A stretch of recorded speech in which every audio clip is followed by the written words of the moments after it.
I looked out the window, and there I saw this massive wall of flame. Holy this is crazy. We're fighting the beast. It was a living, breathing, eating machine. We had 860,000 liters of fuel. Where are you? Right now, I'm escorting fuel through a burning hell. I'm getting phone calls from parents. Where are you? Do you have my child? It's monstrous. It does whatever it wants to do. It will eat anything in its path. Holy look at that! Oh my God, it's gonna burn down! As temperatures rise all around the globe, natural disasters are becoming more violent and more frequent. Extreme weather survivors have captured the intensity and the magnitude of these events. These are first-hand accounts of a planet gone rogue. One of the worst natural disasters in Canadian history struck on May 3rd, 2016, when a wildfire ripped through the city of Fort McMurray, Alberta. The fire became known as the Beast and forced 88,000 people out of their homes, scrambling for their lives. Might have been the last time I ever saw my house right there. Holy! Fire Chief Darby Allen led the city's efforts to battle the blaze. At times, it was 500 or 600 feet in the air, taking up all your eyesight. So as far as you could see left and right, and in the air, it was flame. And for those people that were on the ground fighting that fire, overwhelming. Just down the road from where I live. On Monday morning, Fort McMurray resident Jason Louvel films the season's first fires from his rooftop. It's fire number 2.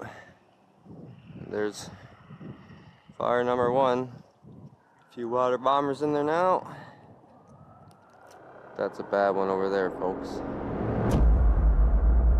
We could see the smoke, so that's why we went in and see what was happening. You okay back there, puppy? Hey, say hi. Yeah. There's off-road trails throughout. You can just take the trails, and they do end up leading to where the fires were. Well, there it is. Another big forest fire for Fort Mac. The wildfire west of Fort McMurray grew overnight, but it has been kept in check and away from town by overnight dozer work and ground firefighting efforts. Super dry. It's 30 degrees again today. Wind changes direction. It's going to come into town and we're going to have to evacuate. You know, I'm informed it was the driest conditions for 50 years. We'd had consistent high temperatures, no humidity. It's prime for any type of ignition source for that forest in some way or another to get going. Fort McMurray is surrounded by the northern boreal forest, which spans from Alaska to Newfoundland. And the heart of Canada's oil production sits 100 kilometers north of the city. It's the Athabasca oil sands, where over 1 million barrels of heavy crude oil are pumped out of the ground every day. So when the first fires start just a few kilometers from the city, water bombers and helicopters are quickly dispatched by Alberta Forestry. I don't think they want us here anymore. They're blocking the road. I think we just got in trouble for coming and watching the fire. The helicopters landing. Yep. Jason and his friends are told to clear the road so ground crews can pave the way for an air attack. This early on, a lot hinges on how fast and how hard these units can strike. There they go. Sweet! Well, the lady said they're going to be bombing here very shortly. We should be getting out of here. I'm concerned. I know how dry it is. We also know how quick this thing is moving. And I'm concerned, although the reports are it's going to pass us by, the wind is continually changing. So although the wind is currently taking it down and away, if that wind changes, we're in trouble.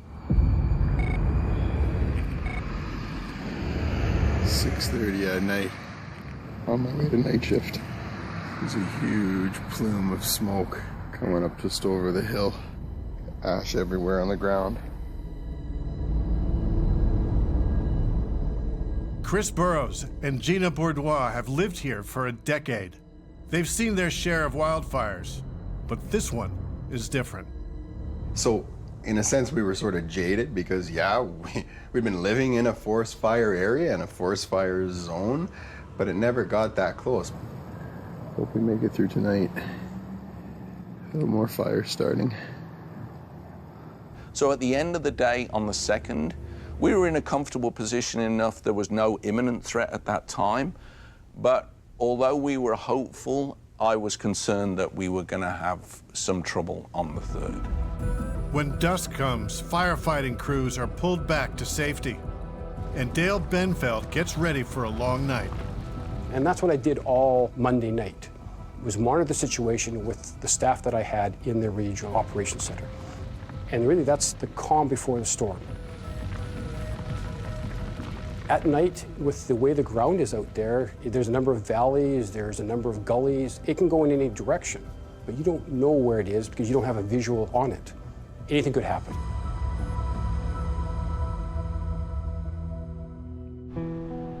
The following morning, residents wake up to a crisp blue sky and everything seems to be under control. It's a beautiful day. There's very little smoke in the air. People are phoning me, we're fine, everything's wonderful. I remember giving a press conference that morning saying, you know what, let's not really count our chickens. That fire's sitting there and it's just resting up. And it's going to come back. People think it's fine and it's all gone away. And it's nice to have that thought, but I just want people to bear in mind and don't get into a full self-security. We're in for a rough day. What Chief Allen fears is an inversion. At night, the cool air keeps a lid on the fire and smoke below. So even though a fire might still be going, no smoke can be seen. But as the morning sun heats up the atmosphere, the cold air mass lifts and the fire emerges. Oh dear. It's getting bad again. All the fires have worked down, all restarted. Fluid situation in downtown Fort McMurray. The winds have shifted, so we have some announcements. This is a 30-minute alert to potential evacuation. Be ready, have your bag packed, be ready to leave when the announcement comes. Oh boy. The winds pick up and push the fire towards the southern edge of the city, in the direction of the Abasand, Grayling Terrace, and Beacon Hill neighborhoods. So we're live here in Fort McMurray in the community of Beacon Hill. This is one community under voluntary evacuation. And I'll tell you, basically noon came and it went from kind of smoky, and then in a matter of 20 minutes or so, you know, it just went black. There's no more waiting around. We're evacuating. We wrote out a very quick evacuation order. And away it went. Mandatory evacuation update, okay? Residents of Abasand, Grayling Terrace, Beacon Hill are now under a mandatory evacuation order. Mandatory evac. They want us out of here. People are panicking, there's accidents everywhere. It doesn't seem like we're going to be getting out of here. It was just me and my missus here and the animals, so we just picked up what we could here and tried to get out of town. Gina is at work when she hears the evacuation order. I thought to myself, oh my gosh, like Chris is at home right now. I need to call him. Called him, no answer. Of course he's sleeping because he has to work that night. I was sound asleep. I had earplugs in from working the night before. I ended up calling my neighbor, and my neighbor said, okay, I'm not home right now, but I'll get my boyfriend to go knock on the door. And as I woke up, I could feel the house shaking because of the slamming going on in the door. And I looked out the window, and there I saw this massive wall of flame. With minutes to spare, Chris gets out of his house and jumps into his neighbor's truck. There was cars everywhere, so somebody had actually backed their truck up, smashed the gate going into a running trail into the forest, and we went through the woods down a running trail instead of getting stuck on the street. As news of the evacuation sweeps through the city's neighborhoods, gridlock brings traffic to a standstill. Here's old Avocen, it's gonna burn down. She's pretty bad, boys. Burning up pretty good. The cops got to get directing traffic and get people moving out of here. We're all sitting ducks if this starts breaching the property line. Fort McMurray is in the middle of the Borealis forest. There's one way in and there's one way out. But can the roads take the people? And the rationale was no, the roads can't take the people.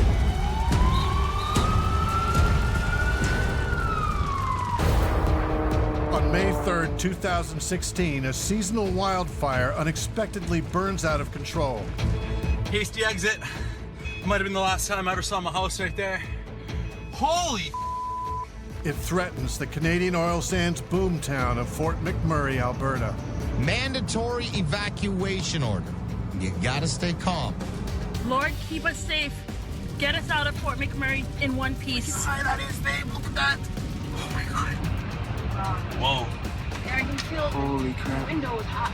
Fort McMurray is home to 88,000 residents. And if they can make it out of their neighborhoods to reach the only highway in town, they might have a chance to survive.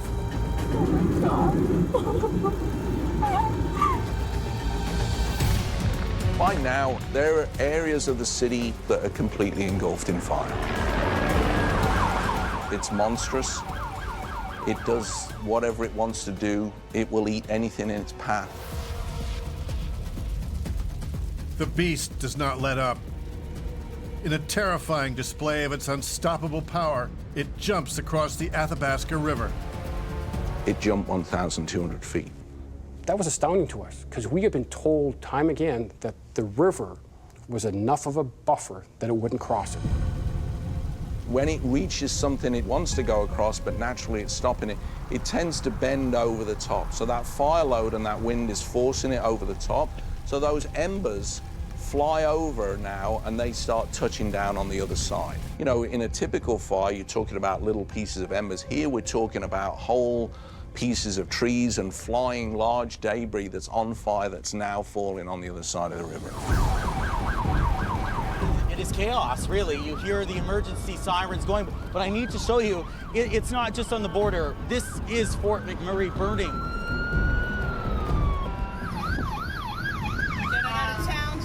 Getting the out of Dodge. I can feel the heat here. This is insane. Holy.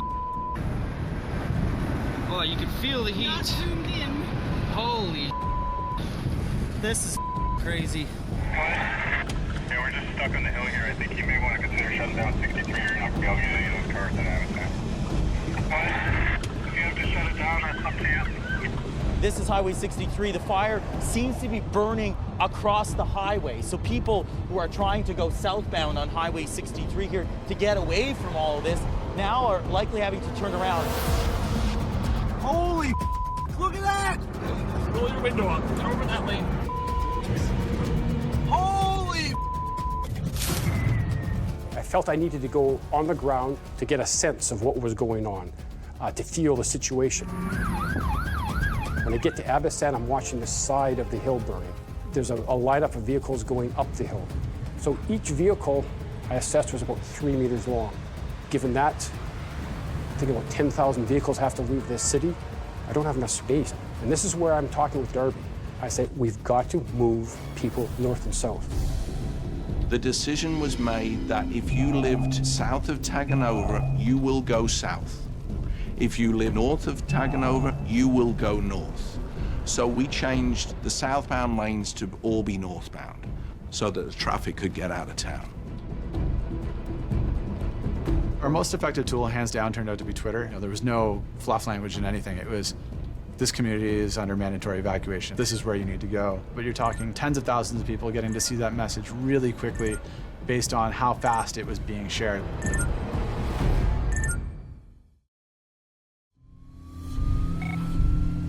Chris and Gina reunite in a downtown parking lot. Gave him a big hug, big kiss. Yeah, we held each other for a long time. Yeah. I don't know. It was nice to get everyone together finally but, you know, what do we do? Where do we go? Rock 97.9, sorry to interrupt the Guns N' Roses, but here's what we've heard so far from multiple people. Southbound 63, according to reports, is opened up. Somebody drove by and hollered out their window, the southbound highway is open, it's open. So we all kind of looked at each other and thought, let's get out of here. Let's make our way towards Edmonton. We just left Walmart, but everything, like you remember that hill where we go up? Everything, all that side of the hill's on fire, the other side on the highway, everything is on fire, flames. Get the hell out of there. We're leaving now. It is absolutely crazy. Okay, honey, just drive. Get past all this. I don't want to be in this smoke. I want to go. Gee, I'm going. Just relax. We're doing everything we can. We're driving into it, and like, I wish I had a mask. Look at this, G. Oh my God. And as we were leaving the city, we drove right into a tremendous wall of smoke and fire. It was on both sides of the highway. There's not enough firefighters for all this. Oh my God, if there was, we wouldn't have this. Look at the cars. People parked in the ditch. They just left their cars and got out. What's going on? Look at this. Look at all these cars. Vehicles would stall when they started taking up the smoke. They would get no combustion in their engine. So they were left stuck there. Oh my God, Chris, look at the other side. Oh my God. This is just horrific. It was out of a zombie apocalypse movie. Look at this bus. Oh my God. Oh my God, Denny's. Look at this. Oh my God. The whole hotel is gone. Oh my God. Oh my God. Oh my God. Look at this the whole trailer park is gone. One day, and it just ripped through the whole city. One day. So many people's homes are gone. This is, we're finally leaving city limits. The fire does not let up. And now that the beast has jumped over the Athabasca, it's making its way north of the city. So now it's got a clear path up towards the majority of our population, 40 or 50,000 residents in the Thickwood and Timberley area.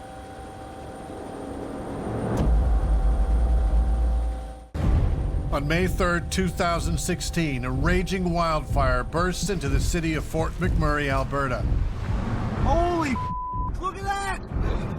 Holy Oh my God. The whole hotel is gone. All of the lanes south of town are dedicated to south traffic. 3 neighborhoods in the southern part of the town are being evacuated, and the situation worsens when the fire heads north.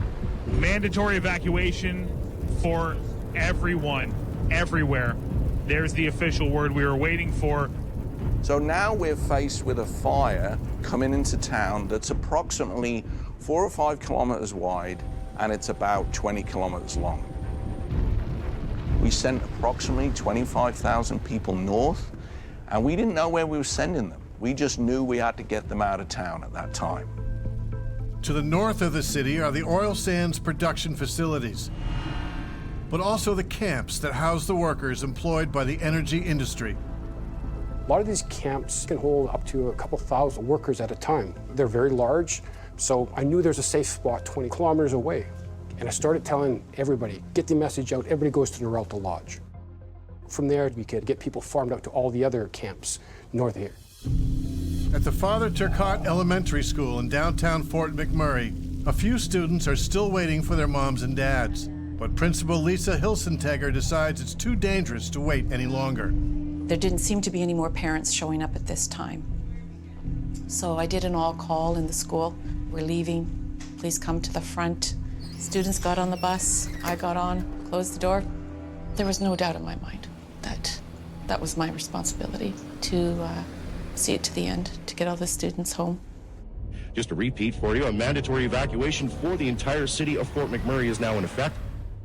At this point, we were being told to go north. And it was very slow. It was very hot on the bus, and it was dark, but it was very orange. Residents go to Noralta Lodge, which is 21 kilometers north of Fort McMurray. Miguel and Pam Borges are also heading north with their 3 children. Originally, we were heading north, and that's what the emergency broadcast kept telling us. The highway south is closed. Fires across the highway, you can't go south. And then we're heading down Thickwood Boulevard, and then the police are directing us to go south. So we went south. We were in separate cars, and I thought, oh, please, do not send him south and me north, because, like, there's just no way. I wouldn't be able to do it. I think I would just disobey and say, nope, sorry, I'm leaving. 63 south, visibility is poor. There's fire right along the side of the highway, but we've had a couple people tell us you can get through, but drive with extreme caution. There are lots of people pulled over on the side of the road. So we hit the highway, all of a sudden traffic's moving, and then we get up to the bridges to head downtown, and smoke everywhere. You can't see any of the buildings. And then we see up on Abasand, fires right at the highway. It's just fire. Right at the highway. And then finally we hit the top of Beacon Hill and we see the hotel on fire and the gas station and everything else is on fire there. We're just going to keep driving.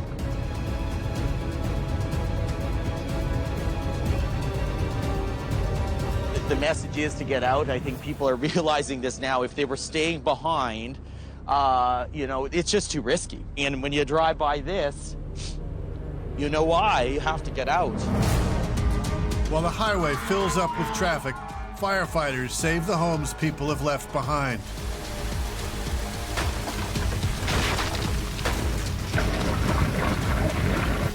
You know, I had 32 guys on duty that day. 65 guys came in their own time and fought that fire. We had approximately 100 firefighters from industry that came into town to help us. They're dumping right at us. Mel Engelstad was part of that group of first responders. Oh, here she comes. She's coming through the bushes. The question is, how wide is this sucker? We are taking communities and saying, we can protect this community, we can save this community, but this one is already so far gone, we need to redeploy and move. There were various areas in the city where it was literally, if we didn't pull those guys out, they wouldn't have survived. For one firefighter, the fight became very personal. We had been sent up to assist a pump crew that was up in Abasand. We're driving down my block, and I noticed that looking at my house that's on fire. It's the first one on the block, and it's fully engulfed in flames. I said, oh shit, all right, there it goes. Trampoline was on fire. You know, my kids played daily on that trampoline. I watched my 69 Firebird in the garage come up in flames. Firebird was on fire. At that moment, my captain got out of the truck to come stand beside me. He put his hand on my shoulder. He's like, do you need a moment? And I said, no, there's nothing we can do here. It's all stuffed and it's all gone. So let's go make a stand somewhere else.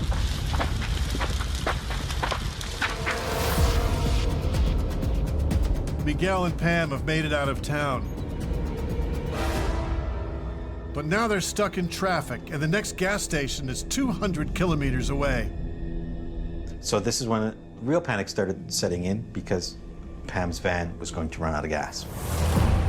Miguel and Pam aren't the only motorists running out of gas. But when stranded evacuees ask for help on social media, a private group of truck enthusiasts comes to the rescue. I knew as soon as they were evacuating town that a lot of people wouldn't make it. So we left Edmonton in a group of 3, and we just started kind of putting out messages to whoever else that was coming. We just stopped at one of the card locks on the way. I swiped my card out of my own account, filled up whatever we could hold, and away we went north. So every time that we saw someone on the side of the roads, we'd pull a U-turn. We'd say, hey, do you need anything? You know, we have fuel on, we have snacks for the kids, we've got some dog food, cat food. Anyone who needed help, company truck, personal truck, if you needed help, we were there.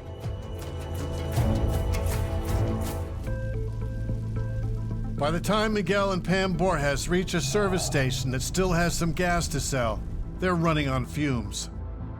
So we get into the line for gas there, and maybe 1,000 cars, literally 1,000 cars in front of us. And during the line, a woman approached us and said, hey, you got kids, you look tired, do you need a place to stay? If so, they're about to open a camp. They're about to open. It's not open yet. About a kilometer down the road. She said, yeah, sure. We have no plans. You know, we've been driving all day. The Borges family finally arrives at the Wandering River Camp, an oil industry facility. So they have a lady at the desk. You give them your license plate number, and it's like, okay, go get something to eat. So it was like the best chicken fingers ever, because we were really hungry.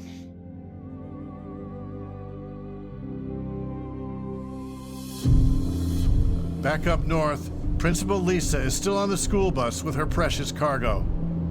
Now I'm getting phone calls from parents. Where are you? Do you have my child? They're frantic. And I remained as calm as I could. We have them. They're safe. They're good. This is where we're at. We'll find you. Where are you? It takes them 5 hours to reach an oil camp. There, Lisa reunites more students with their parents. But when she learns that the route south is open again, she rounds up the few kids still in her charge and decides to take the chance. It was black. You could just barely see the lines on the road. When we got closer to the city, we saw the hotel along Highway 63 had burned. So we knew that Beacon Hill was gone. Once we got to the south end of the city, we knew we were going to be okay. Lisa takes the last kids to her dad's place, where they stayed for a few days until they were reunited with their parents. And finally, at this point, I thought, I did my job. As his firefighters work into the night, battling multiple fires spreading throughout the city, Chief Darby delivers a sobering update. It's in the city. It is impacting communities as we speak, and homes are on fire as we speak. It's a sad day for everyone in McMurray. We've had a devastating day.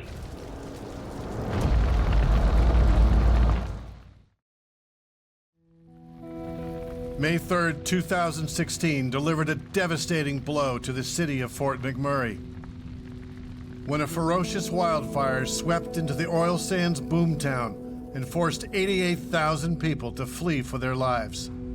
We successfully evacuated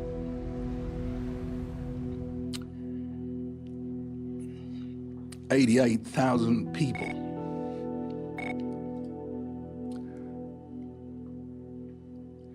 No one is hurt, and no one has passed away right now. I really hope that we get to the end of this and we can still say that.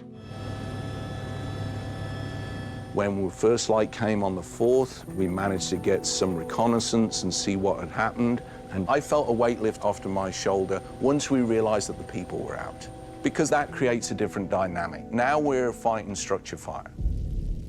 The fire they nicknamed the Beast is still raging, and it's getting bigger. It was everywhere. We use the term the Beast. I call it a three-headed monster because it was going east, then it went north, it went south. It was constantly changing. We literally walls of flames. At times there was walls of flames like that, 100 feet tall on 3 sides of us. This thing was a living thing. No matter what you were doing, it was going to do something else. We were fighting the beast, and it was a fight. You go and you go and you go until there's no more give. It was moving sometimes, 3 meters per minute, then 12 meters per minute, and then we were hearing 102 meters per minute. It seemed to have a mind of its own. It did whatever it wanted, it went where it wanted. It was a living, breathing, eating machine. It was hungry. The beast was hungry, and we had to try and get ahead of it. As the beast grows in size and power, it creates its own weather system. As intense heat from the ground rises up, the smoke carries water vapor and ash and forms into a pyrocumulus cloud. As the hot air moves up, cooler air rushing in to replace it produces severe gusts of wind inside the inferno, which in turn fuels the fire. By now, firefighters from other parts of the province have joined Darby's troops to help save homes and critical infrastructure. But they're running on empty. A couple of our members are actually volunteer firefighters. One of them messaged us and said, you need to get here as quick as you can because a lot of the fire trucks are running out of fuel. We have nothing. We drove up the highway from the police roadblock and we literally drove through 3 or 4 sections of fire on either side of the road. Pitch dark, smoke so thick that you could barely see the vehicle in front of you. We need light plants and generators. Where are you? Oh, well, right now I'm escorting fuel through a burning hell up 63. We had 860,000 liters of fuel.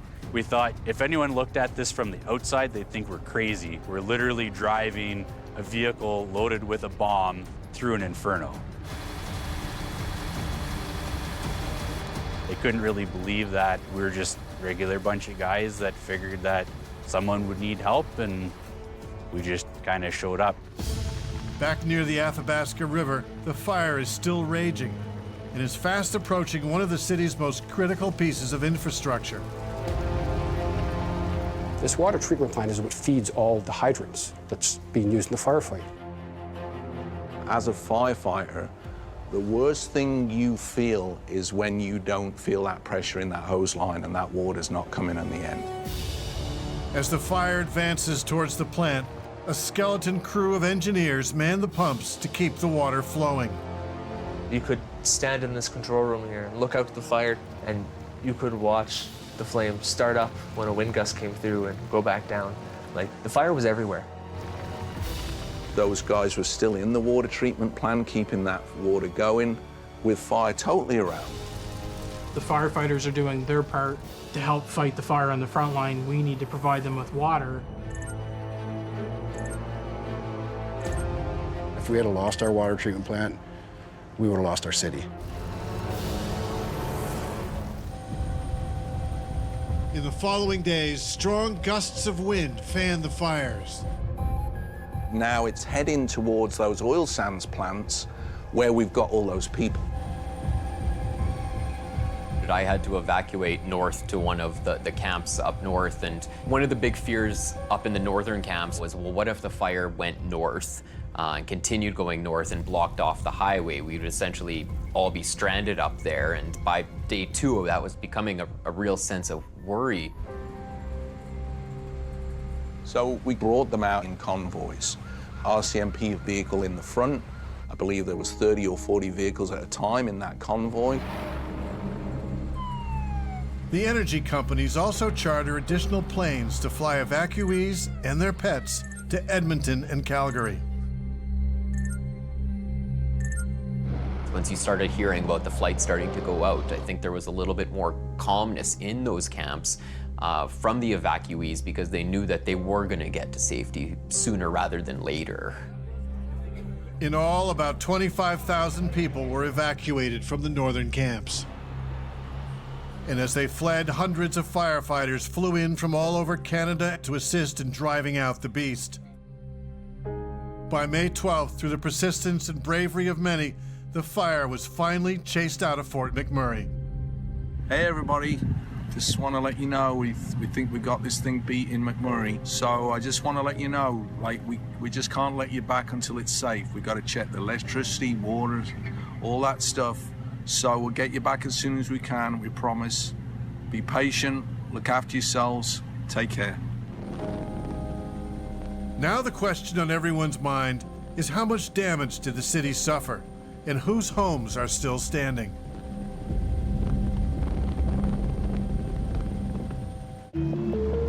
For a whole week and all around the clock, hundreds of firefighters battle the terrifying blaze that engulfs Fort McMurray, Alberta. On May 13, 2016, Chief Darby Allen confirms that within city limits, the fire is under control. Good afternoon, everybody. Thank you very much. But that doesn't mean 88,000 evacuees can now return home. I know that everyone is anxious to return home. We're anxious for you to return home. but there is some work to be done to make sure it's safe for everyone before that can happen. Chief Darby takes Canadian Prime Minister Justin Trudeau and Alberta Premier Rachel Notley on a tour for a first-hand look at the destruction.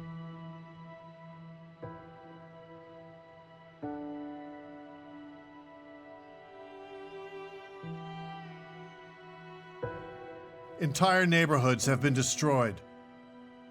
In total, about 2,700 homes have burned to the ground, and many more have sustained severe damage. But this tally only accounts for bricks and mortar.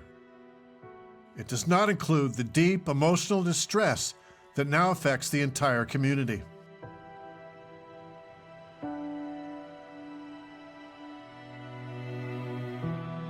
For many years, Fort McMurray contributed huge amounts to the growth of our economy.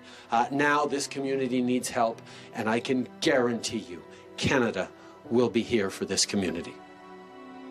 It will be weeks before the city is ready for residents to return. But it could have been a lot worse. In those early days, we knew that we had managed to save a good chunk of the properties, and you know, it turned out that we saved around 84% of the properties. The city was surrounded by an ocean of fire, but Fort McMurray and the surrounding communities have been saved, and they will be rebuilt. But getting the city ready to take back 88,000 residents is easier said than done. It's really easy to turn the switch off, but to start it on again is a whole lot more work. You've got to get banks back online, you got gas stations back online. And the big part about that too is that when you evacuate everybody, that means all your workers are gone too. While the city of Fort McMurray prepares to rise from the ashes, the beast still roams the forest. Even though it was outside the city, it was still burning out there. It headed across into Saskatchewan. It would take another month and the help of Mother Nature to bring the fire under control. By then, it had spread across more than 589,000 hectares of wilderness. A very large area, but for experts, it comes with the territory. In Canada, on average, we have about 7,000 forest fires, and it burns about 2 million hectares, which is about half the size of Nova Scotia. Fires are part of the natural cycle of the boreal forest. Fire reduces the spread of disease and resets the clock for new generations of trees. We have fire on the landscape. Wherever we have vegetation, we can have fire. Unfortunately, sometimes communities get in the way of the path of a fire, as in the case in Fort McMurray, and then you have disastrous results. Now, the fire is still under investigation. We're not sure exactly what caused it. It may have been a four-wheeled vehicle from a spark hitting a rock, or sometimes material gets caught up on the muffler and it heats up and starts to smolder, and then the wind comes along and we're off to the races. Whatever made the spark, it was a human who caused the fire. But it will take years of study before the increasing risk and severity of wildfires in the Canadian boreal forest can be fully understood. Fire in Canada has doubled since the 70s, and we believe this is due to human-caused climate change. 3 reasons. Fire seasons are longer. The official fire season in Alberta now starts March 1st. It used to be April 1st. Second, the warmer it gets, the more lightning we get. The more lightning we get, everything else being equal, the more fires we get. Third reason, as the atmosphere warms, fuels will be drier, easier for fires to start and spread. So we expect more intense fires in the future. The re-entry date is set for June 1st. As thousands prepare to return, the city tries to help soften the shock. When you leave and all you see is a burning wall of fire, you know, you're going to think the worst. And so it was our job to make sure that there was hope. The communication team sets up a website that posts aerial before and after photographs of every single residential and commercial property in Fort McMurray. We had to preface that with the knowledge that this may be the way that you find out that you've lost your home. And that there was, when you first got to this website, that message did come up. We understand that it was going to be a very challenging and emotionally hard experience for a lot of folks and that lost their homes. And you know, this isn't just a house that you lose, it's a lifetime of memories in a lot of cases. Many months would pass before all the financial costs would be known. Calculating the emotional toll of the fires on families and marriages will be more difficult to assess for those who decide to leave and start a new life elsewhere, and those who choose to stay, to rebuild and to resume their lives in the town they call home.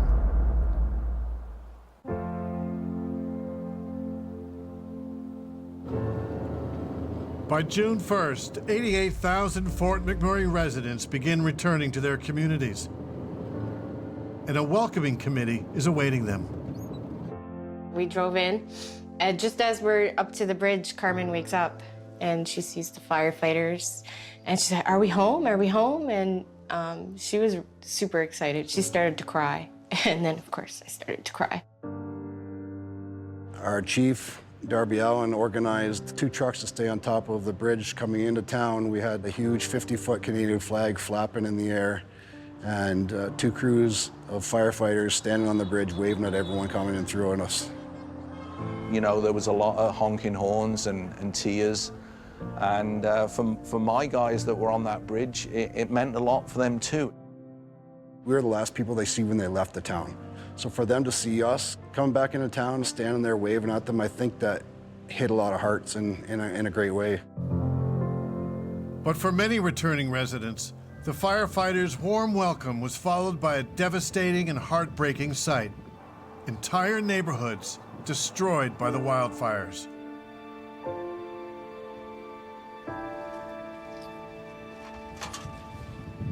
I knew that the house wasn't going to survive, but there's always that hope. You know, you hope that you have a home to come home to. All that remains of Chris Burrow's house is an empty lot filled with ashes and debris. There was a few things that we managed to pull out of the remains. This is what's left of my grandfather's watch from after the war. This was what my mom kept and would put our family's baby teeth in. So other than that, everything perished in the fire, and it was tragic.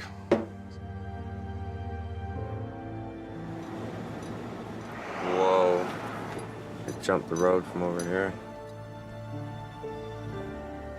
As Jason Louvel and his girlfriend drive into their neighborhood, it appears that most of the homes have been destroyed. What you're looking at is supposed to be all houses. All these houses, look, those houses, perfectly fine, they just sprayed over them so it wouldn't burn. But near the end of the road, they see that their house has been spared. The house, it was in rough shape, you know, there was ash in the house. We had left a few windows open, and so it was smoked out a bit. But it was phenomenal to come and see the house still here, and it's a good feeling. Wrapped in a cocoon. We had to wash all the walls in the house, and down in the basement, all the floors had to be scrubbed. Holy Had to get the ceilings repainted. At last, that. Looking back on it, it's hard. It fills me up sometimes still, talking about it and just thinking about it. Almost back to normal.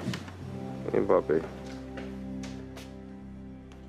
For now, the hard-working people of Fort McMurray remain focused on rebuilding their homes and their communities and making Fort Mac a safer and better place to live.